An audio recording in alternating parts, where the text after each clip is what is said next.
What's up, guys? Mulix here. How's everybody doing? I hope all my fellow Jews had a happy Hanukkah. I know it's been over for like 2 or 3 days now, but Hanukkah flew by. Hanukkah flew by. I remember when I was got messaged on Facebook, happy first night of Hanukkah, and I was like, oh shit, it's Hanukkah. Tonight's the first night. See, the thing is, ever since my great grandparents, yes, I did say that correctly, great grandparents, I was fortunate enough to have my great grandparents in my life up until I was about 24. I mean, that doesn't happen really much anymore. So my nanny and my poppy, nanny passed away first, and she knew when she passed away, she knew she was. See, I don't really tell a lot of people about like my personal life like that, but my brother was hit by a car when I was 9. He was 11, 2 years older than me, and the night that my nanny passed away, she knew she was gonna pass away, and it was the day before his birthday. I think it was his 25th birthday or 26th birthday. I think it was his 25th birthday. Well, would have been his 25th birthday, but we don't think of it like that. We say, oh, my brother, he's 30. He just passed away, but he's 30. We go with it. We don't think that they still aged, like in our mind, you know what I mean? And that's natural. I'm sure other people are the same way. But the night she passed away, she knew. She's like, I'm passing away tonight. It's time that I go be with my David for his birthday. So that night, she passed away the day before my brother's birthday. And that was pretty crazy. It was pretty crazy. She was on insulin. She had her medication. She had her health issues, but she didn't pass away from being sick or cancer. She passed away from just old age. But she knew. She's like, I'm passing away tonight. I want everyone to come over or whatever. And the I when I lived in Florida, I come up. I used to fly up in August every year for my brother's birthday, go to the cemetery. And one year, the year that she passed away, happened to be during the week that I was here. Um, I planned to go physically over there to say goodbye, not goodbye because I knew, but bye, I'll see you when I get back. But I got held up, I had shit I had to do, and I ended up just calling to say goodbye and I'll see you when I get back. And I do feel a little guilty about that, but I mean, who knew? Who could have known that? I remember one day just waking up here and my uncle told me the news, and I had to sit down and everything, and I felt so bad because I wanted to go over there, and I could have, and it got late. They go to bed early. I didn't want to go at 9, 10 o'clock, and I feel so bad about that.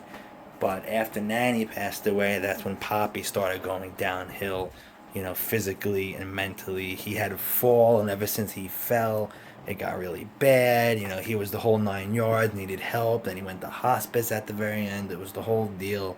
But I was right there next to his bed when he moved on. I was right there next to him, and he knew it. My mother was there. We were telling him, whispering in his ear, it's okay, Poppy, go, go be with Nanny, go be with David, go, it's okay, don't fight it. And, after we said that to him, and if within minutes, like a minute or two, he passed away. But ever since my great grandparents passed away, family holiday dinners, they don't exist in my family anymore. My family's very dysfunctional, and now it's at an all-time high ever since they moved on. There's no more, Rosh Hashanah dinner. There's no more Yom Kippur fast breaking. You would fast, and then we would go to dinner the following evening out at Nanny's house for our bagels and lox and white fish salad and all those things that we ate to break the fast. And that that reminds me of my uncle. It was a Yom Kippur. I was fasting. You know what he cooked the day of the fast break? You know what he decided to cook for dinner? A pork. Pork. Something that we're not supposed to eat. Like, it's very, disrespectful for our religion to eat pork. So on the holiest holiday of the Jewish year, when people are breaking the fast with bagels and lox and holy food and kosher food, he's roasting a pork. I mean, it's just retarded, just beyond retarded. But all these dinners don't exist anymore. These family get-togethers don't exist. Like for Passover, we would go over there, and my nanny would hide matzah in tinfoil, and she would put $5 in for us kids to find the matzah. So we knew typical spots, but she tried to hide them, and we would find the matzah. We would get the $5. Normally, you just hide matzah, but my nanny used to put $5 in the tinfoil with the matzah, and that used to be a tradition every single year for Passover dinner. When we first get there, first thing we do is find the matzah. You know what I mean? And she would go hot, cold. Nanny, no, Nanny, be quiet, Nanny, don't. Because we wanted to find it. And we typically knew where they were. We would always first get there and go snoop and know where they are and just pretend that we're looking just to make her happy. But she always would forget where she put them the year before. And so we knew where they were every year, under the cushion, behind the flower, behind the fake tree, in the cabinet, under the TV in the living rooms, But ever since they passed away, mostly, specifically her, these family dinners have stopped. So I didn't even know it was Hanukkah because it doesn't matter. Like it matters, but it doesn't matter anymore in the family because this family is so dysfunctional. There is no more holiday dinners, and there is nothing like that. I mean, we don't celebrate Christmas, but we still usually used to get together and exchange gifts anyway, because like my cousin's father's Italian, so they're mixed and stuff like that. But for the past 3 years that I'm living here, it's just another day. Like my birthday last year was just me sitting around the house on the computer on the PlayStation 4. I did absolutely nothing. So I don't want to. I'm gonna be 28 on the 28th of December, and I don't want to be here for my 30th birthday. I'm definitely going to be back in Florida by then, but I don't want to be here for my 30th birthday because that's my 30th birthday. I want to be around people I know, my friends, my other family, my aunt, stuff like that. But so I didn't even know it was Hanukkah. So I ran downstairs and I found the menorah and I put it in the window and I lit it. And a lot of people have confused that. They always light it wrong. It's right to left facing it. So if you have it in your window, with the wire coming down the back and it's facing outside, to you inside it's going to be left to right. But from the view of the people outside, it's right to left. And an easy way to remember this is the way we read from the Torah. All Hebrew books we read from right to left. The book starts in the back, not the front, and you read from right to left, not left to right like English. So that's a way you can remember if you always have trouble remembering how to do the menorah. It's the same way we read, right to left, very easy. So if it wasn't for me going to get the menorah wouldn't have went in the window. My uncle wouldn't have got it out of the box, So it was me that was in charge of the bulbs every day, because I wanted to do it, I wanted to do it.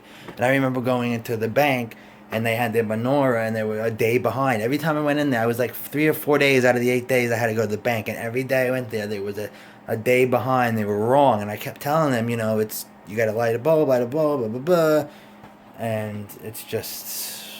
And even when I went in there, the 9th day, Hanukkah was over, and they still had their menorah lit. But for the 7th day, I'm like, you do know that Hanukkah's over. She's like, oh, isn't it? I'm like, no, well, today's the 9th day. Yesterday was the last day. But, some people like to leave their menorah up fully lit all 8 days until, after the holidays. But you burn out your bulbs, you know what I mean? So Hanukkah's over, I take it down. Like my neighbor across the street, she probably has her menorah up still. It's up, but I can't show you because there's no way you're going to see it from this angle. But she still has her up. But the whole reason I was getting into great-grandparents because I would get a call, Hanukkah start, or the clocks go back tonight, they were always the ones, or wake-up calls and stuff like that. And ever since they passed, a lot of shit has stopped, and this family has never been so bad as it is right now. It's such, and I'm not, and you know, I'm not talking my father's side because I don't really know them. Like I just started speaking to my father a couple of years ago. I haven't. My father left, you know, divorced my mom when I was 2, and I never really communicated with him. My uncle Russ, which is my dad's brother, I have more of a relationship with him than I do my father. But when I say a dysfunctional family, I'm not including them because they are not dysfunctional. They sit down for their holidays. They're a family on that side. They live in Canada. They're from Toronto. This side, like my mother's side, our side of the family I know all my life, very dysfunctional, very bad. Like you know, like on my vlog with the Hanukkah, with the Thanksgiving, it looked like we might have been sitting having a good time, but the girl to my left, my cousin Dina, she's a royal bitch, and she started talking shit that evening, you know, about me, and I overheard it, and so easy. Someone looks right at you, and then they turn and they start talking, and they look right back at you. I mean, it's obvious, right? So I said goodbye to my grandmother, and I went to my friend Dennis's house because I had planned to have Thanksgiving with them too. So I had dinner with my family, and it got cut short for me personally because of the shit talking. Pissed me off. So I said, I'll see you tomorrow, Grandma, which is not my great grandma, but my grandma, my mom's mom, not my mom's mom, my grandma, who unfortunately isn't doing so well right now. She's in a wheelchair. She needs an aid. She has uh, what is it called? Um, pancreatic cancer, something like that. Pancreatic, something, whatever that word is. And it's slowly doing its toll on her, unfortunately. So, I mean, I hate to even think about it, but you know, she's the next one to move on soon. And I'm gonna that was one of the main reasons I went down for Thanksgiving because we're not sure if she's gonna be here next Thanksgiving. So I didn't want to feel guilty not seeing her, or whatnot. That's why another reason why I want once my court shit's done, I'm getting right in my truck and I'm driving right down because I need to be down there. I need to be able to see her a few times a week. I need to be able to spend time with her before it's too late, and I don't want to feel guilty. Like I felt guilty not going to say goodbye to my great grandma before my trip up here. I called instead because it got late. I'll see you in a week. 2-3 days later, she passed. So, family is important, guys. I know a lot of vloggers, like Roman. He's a great dad, and he's all about his family, and that's really awesome. It's very hard to see that these days. Family is important. Family is important. You need family, and you need family time. And see, my family again is so dysfunctional that I don't have that. So that is like a part of me that's not ever there. Like my mother is the only thing I have, and I'm the only thing she has. Like, sure, I have my uncle or my aunt, which was my uncle's ex-wife. She's not blood, but she's aunt by marriage. But those aren't like my cousin Taylor. Like, we're not that close. She goes out like with her friends to like a bar or club. She never invites me. I mean, I'm a good time. I'm not that. You know what I mean? Like, it's just like out of all my cousins, I always thought Taylor would be the one to like invite me out or hook me up with her friends, or let me try to date one of her friends or hook up with one of her friends, but it's not like that at all. It's like the total opposite.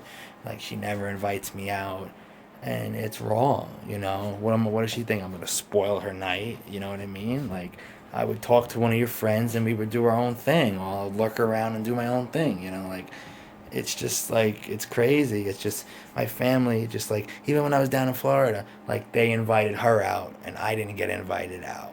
You know what I mean? It's fucked up. You know what I mean? You don't, like my cousin Alexa, she hugged me. I missed you. I loved you. Like, me and Alexa were always close. It was my brother and my cousin Dina and me and Alexa. That's how it was. And even her, she was not so, out there with me when I was visiting. You haven't seen me for 3 years, and you don't even want to invite me out or anything like that. It was wrong, and it's whatever. So like I said, this family is so dysfunctional, it's disgusting, and it sucks. because I'll never have that until I create my own family. And I plan to be a better father than my father was to me. And you know, it's just now.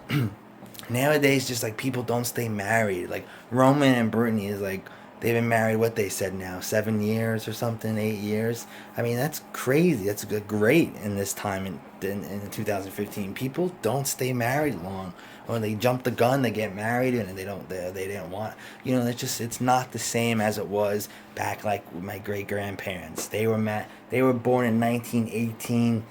They were married. Not sure what year they got married, but I know their anniversary is April 1st. So they've been married. They were married for quite a long time. They were married for like 60, 70 years or something like that. And, you know, that's, and a lot of people like, you know, because it's like unheard of these days. People never married or loyal like that, never cheated on anyone. It was always just them. You know, there was no such thing as cheating back then. And you only had sex back then when you were, you know, creating a child. It wasn't like it is now. Just suck my dick, eat my pussy. You know, there is no thing like that now. You know, I mean, back then there was no such thing as that. You know, and like the real acidic Jews, they fuck in the sheet. There's a sheet between them, and there's a hole in the sheet, and he puts it through the hole in the sheet. Okay, not shaved, hair. All right, you know, and there is no sex for fun. All right, there isn't. You can't have sex until you're married. Think of Jersey Shore with the first Danielle, that stalker. Remember, she said, "Oh, we can't have sex till we're married." That's, you know, a religious. Like, technically, I'm not supposed to have sex either until I'm married. It's in the religion, but we're not religious like that. And even if I was religious enough to go to like temple and synagogue and all that shit, I'm still fucking. I'm still fucking. I ain't gonna not fuck till I'm married. I've already been fucking. It's done and done with already. I'm not a virgin. You know, I mean, most Jews now that are like, you know, I had a bar mitzvah, but I'm not gonna have sex till I'm married. That's fucking beyond, like, to me, that's retarded. You know, that's like, to me, that's not healthy. You know, you need to have a sex life. You know, if you need to hook up, hook up. You know what I mean? You know, I'm past the point where I want to do hookups and play those games. I actually want to meet someone right now, but at this point in my life, yeah, it's not the right time. It's not the right time with what I'm dealing with up here, with moving back, trying to start a business and finding a place to live, apartment, whatever. If I do start this pool business and it starts popping off by like the second year, I should be established by like a year and a half in, but by 2 years, 3 years, when I'm really established doing 10 to 15 pools a day, you know, I'm going to get a house. I'm going to buy my own house. My boy got a house in Port St. Lucie, $162,000, 4 bedroom, 3 bath, 2 car garage on an acre, 2 miles from the beach. That same house up here on Long Island would be between $400,000 and $600,000. But that house, 162 grand, I could mortgage a house for that much money. Especially if I got the pool business making almost 100,000 a year. Okay? Get my own house, you know, get a mortgage, pay it off as quick as I can. This way I don't have a mortgage. I own the house. Just pay my utilities. You know, that would be great. Get a nice car. You know, I want to get a sport car. I do. I'm into trucks now too. Like, I like this truck. But I don't think I would get a brand new truck to be like my everyday driver. I would want a sports car, which again, it's either the FRS or the Genesis Coupe. And I think it's going to be the Genesis because in 2017 they're coming out with a V6 twin turbo and a V8 model. They got rid of their 2.0 turbo model. I believe this year was 2014 was the last year they made the 2.0 turbo, and that upset a lot of people. So to make up for it, they're doing the V6 twin turbo and a regular V8. Now, I'm not going to do the V8 because the V8's going to sound different and it's just going to be a gas guzzler. And I don't need a sport car with a V8 engine. I think the V6 twin turbo would be much more worth it to me. Fully loaded, of course. It would have to be like the 3.8 Ultimate, but in the V6 twin turbo. And the only thing that the Genesis 3.8 Ultimate doesn't have that much cheaper cars have is a backup camera. Now, I'm a very good driver. I've been learning to drive since I'm 3, like pulling up on the driveway when I was 9 around the neighborhood. So when I was 15, passed my permit with my eyes fucking closed. When I was 16, got my license with my eyeballs poked out of my head. You know, with me myself, I passed it with. I wasn't even in the car, and I passed it. That's how good I was. You know what I mean? And um, you know, what the fuck was I talking about that just made me even talk about license? V6 twin turbo. Oh yeah, backup camera. I don't need a backup camera, but I feel if you have everything else in the car and a nice big LED, screen, LCD screen, why don't you have the backup camera? A Toyota Corolla. My boy just got a Toyota Camry. New Toyota Camry has a backup camera. The FRS has a backup camera. So for almost like $34,000 Genesis Coupe should have a backup camera, and hopefully by 2017 with their V6 twin turbo fully loaded, it has the camera. It's just a nice feature to have, and I would like that. But anything, again, like I always say, that I own in my name has to be stick. I'm a stick man. I'm a manual transmission guy. You know, of course, a bike is gonna be manual, but cars, I just love manuals. It's just so much more fun to drive. You have more control over the car, like gear ratio and stuff. You know, even Tiptronic is bullshit. Let's say like, if you redline a Tiptronic, it's gonna shift for you. All right, that's not gonna happen in a true manual car. You'll sit at that red line and blow your engine. I mean, you'll bounce off the rev limiter, but I mean, eventually you're gonna do damage. But that's that control you have. You can be in third gear, you know, doing 30 miles an hour, 35 miles an hour, keeping your RPMs 2.5, you know, just so you have that power ready to go, you know. And that's it. There's nothing like that. If you drive or know how to drive a stick, or you own a car or truck that's a stick, you know exactly what I'm talking about. I don't even have to explain myself. People that have manual transmissions and drive manual cars know exactly what I'm talking about. There is nothing like it. And if you don't know how to drive stick, buy it, you know, don't learn on a nice car, learn on a piece of shit, because chances are you're gonna, you know, wear the clutch. Even if not a little bit, you're gonna burn out the clutch. When I first learned stick, I had a '92 Mazda MX-3 that I got from my first car for $13 or $1,400. I think it already had clutch issues, because it would like get stuck in first. I wouldn't be able to get it out of first for the life of me. Like, it really get stuck. Double clutching wouldn't do anything. The only way to get it was just a special way to get it out, and first and second was a disaster, and mostly that happened after I learned. I don't know why I ate up the clutch on that car, because it's like, I guess I had my foot on the pedal, like not resting my foot off the pedal, like riding the pedal a little bit, stuff like that. So in 2006, when I got my Tiburon brand new, I was already like a really good stick, you know, driver at that point. You know what I mean? Like, it's like diving in a pool, riding a bike. Once you learn, you don't forget. Like, I sold my car. I haven't had a stick car for over 3 years, because I bought my 300 and then the 636. But when I got this truck and he came over to let me test drive it, you know, I didn't stall out the truck. I knew he thought like, holy shit, like I engaged it better than he ever did. You know, like I rolled right out of first gear, like I've owned that truck all my life. You know, it's just, you know, you just gotta feel it. Let out slowly, feel the clutch. Every car is gonna feel different, but I guarantee you, I'll never stall a car. My uncle has a Mustang. Well, he says he still has it. It's down in Florida in storage. It's like a Boss Mustang. It's has the chip. It's fully decked out. It has like 1,000 horsepower. And he told me every single person that ever drove that car stalled it, except for me. I drove it from the food store, went to the food store with it, and he let me drive it home, and I didn't stall it. He's like, you're the first person to never stall this car. I was like, are you fucking kidding me? That's crazy. And I remember picking up my cousin from high school in it and shit. It was fun. It was a nice Mustang. I don't know. I don't think he has it anymore. I think he just says he does, but I don't know. But yeah, guys, family is important. It's very important, guys, family. If you guys have a family and you guys do your dinners and stuff, I know every family has their issues, but family's family, guys. And like I said, there's people out there like me that have family, but I don't have a family. That's the only way I can put it. So dysfunctional that it's just I. That's just how it is. It's just so bad. All day today, I didn't have a phone. My phone is out of service. My uncle didn't pay the bill. He said he's paying it tomorrow. We'll see. So I don't know if the mechanic's been trying to call me all day. Tomorrow when it's turned back on, I'll probably get a shit ton of texts from people. My phone will get spammed with text messages and voicemails probably, and I'm already prepared for that.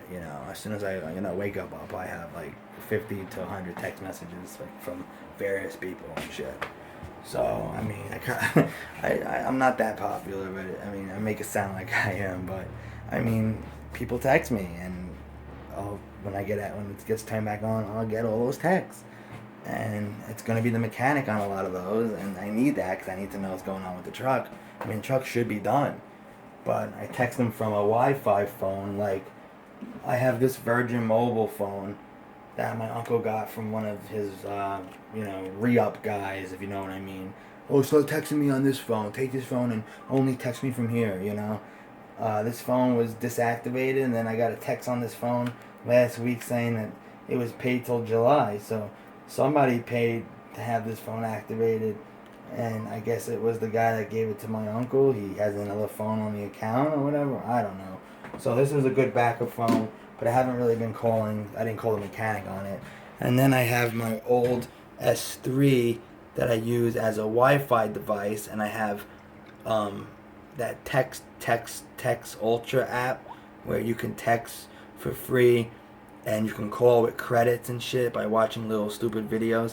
And this is my old S4 that I use as a Wi-Fi device. I might sell this on eBay, I'm not sure yet, but I don't think I am, because when I move back down to Florida, I'm going to unlock this and activate this on Metro PCS instead of using my Metro PCS S3, because of course I rather use the S4.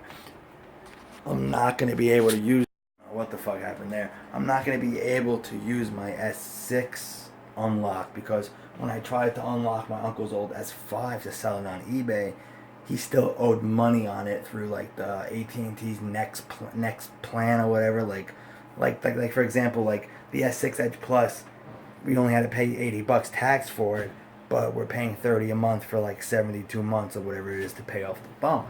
So until the phone is paid off, you can't unlock it for another carrier.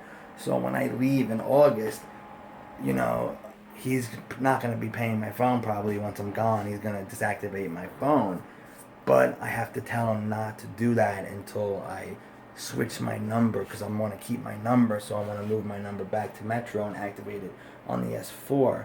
So I'm actually going to try to, after this video, I'm actually going to go to the AT&T website and try to unlock the S4, because I think the S4 is paid off. And if that's so, that's great, because I'll activate my S4. I mean, of course, I'll keep the S6. I don't have to give it up. Eventually, it will be paid off, and I'll unlock it. I'll unlock it and then activate this. Like, this is a beast of a phone. This phone's great, guys. Other than that, that's really it, guys. I just wanted to, throw some up. This video is just basically all about family. Family is important. So, hug your family, hug your mom, say that you love her. Like, use McJuggernuts as an example. We don't really know if that's all an act or not, but if that's really legit and that's what's going on in their life right now, I mean, that's fucked up, guys. And that's a perfect example of a dysfunctional, fucked up family, mostly because of the father. I mean, Jeffrey's no good either, but it seems like they're coming around as brothers, which is good, because like I said, I lost mine. And every time I see a stupid video of the brothers fighting and doing stupid shit to each other, that like kills me, because it's like, don't you realize how fortunate you guys are to be brothers and have a brother? You know what I mean? You don't miss something till it's gone, and that would be the case with them. You know what I mean? I was 9 when I lost my brother. Okay, I was taking a shower when I found out. Alright? And I was sent over to the neighbor all day long while everyone else dealt with him in the hospital. And that evening when I came out and I said, did he make it? And my grandma shook her head no. And I remember falling to the floor, crying, and You know, it sucks. You know, 9 years old, you're old enough to know what the fuck's going on around you, and you found out your brother died. You know, that's fucking crazy. That's the worst thing that could ever happen to anyone, and especially a mother. A mother losing a child is the hardest thing to deal with ever. My mother still is not over it, and that's, I mean, it's not something you can get over really, and she'll never be over. I remember going to like these little groups after it happened, like with all these other mothers and fathers and little kids that lost siblings, and they were talking about this bridge, and we're on this side of the bridge, and where are you, like, we have to cross this bridge to be okay with his passing. Where are you on the bridge? It's like, what kind of question is that? How can you tell me I gotta get over my brother's death? I'll never be over that. Alright? I mean, yes, I'm like over it. If I guess if you, I mean, like, how can you even think of it that way? But it still bothers me every day. Like, every birthday of mine is the worst. That's the worst for me.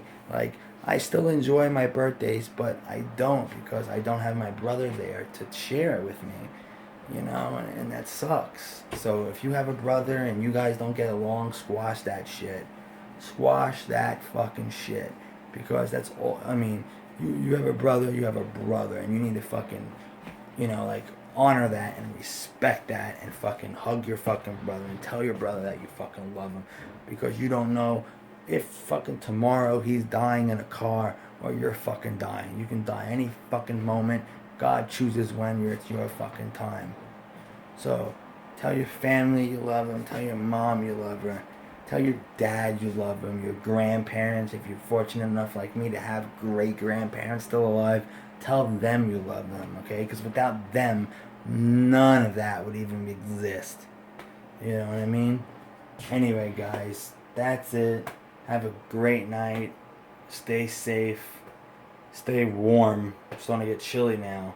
I mean, we were in the 60s. I mean, it's almost January and we're in the fucking 60s during the day. That's nuts. But now we're starting to see low 50s, you know, mid 40s during the day. And it's supposed to be a mild winter, they said. But I think that it's warm so, like, long, it's not normal that when it does become mid January, mid February, beginning of March, we're really gonna get slammed with cold and snow. That's what I think. Because, you know what I mean. So, anyway, you guys have a great night. Tell your family you love them. We'll see you guys tomorrow. Peace.